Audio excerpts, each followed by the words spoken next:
Tänään, kun auringon kuumat ja häikäilemättömät hyvälyt jälleen kerran ovat herättäneet elon koko luomakunnan ja maailma on räjähtänyt täyteen luomisen rajua riemua, juuri tänään tahtoisin laulaa ylistyslaulun sinulle, elämä.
Tahtoisin laulaa lasinkirkkaan laulun, jonka sävel soi kuulaana ja kauniina, niin kuin mustarastaan huilu himmenevässä kesäyössä.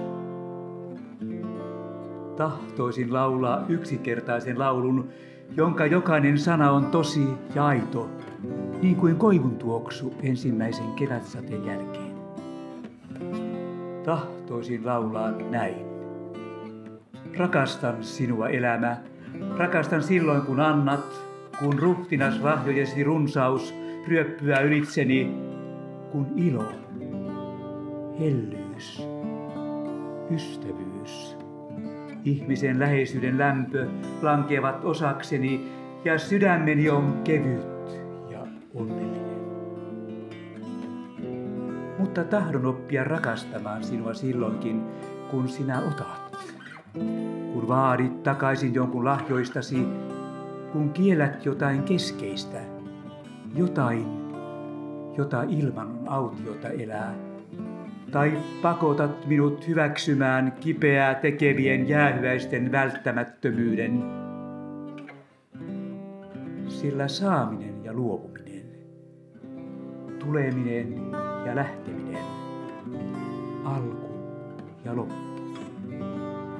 Kaikki ne kuuluvat sinun kuvasi, elämä, ja siksi tahdon tänään kiittää sinua kaikesta itkusta ja naurusta, ilosta ja tuskasta, rakkaudesta ja rakkaudettomuudesta, kukkimisesta ja kuihtumisen kivusta.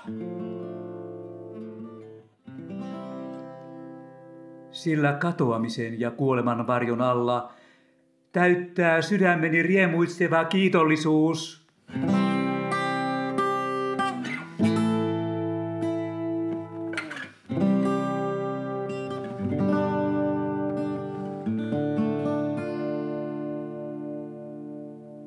Olen saanut olla ihminen.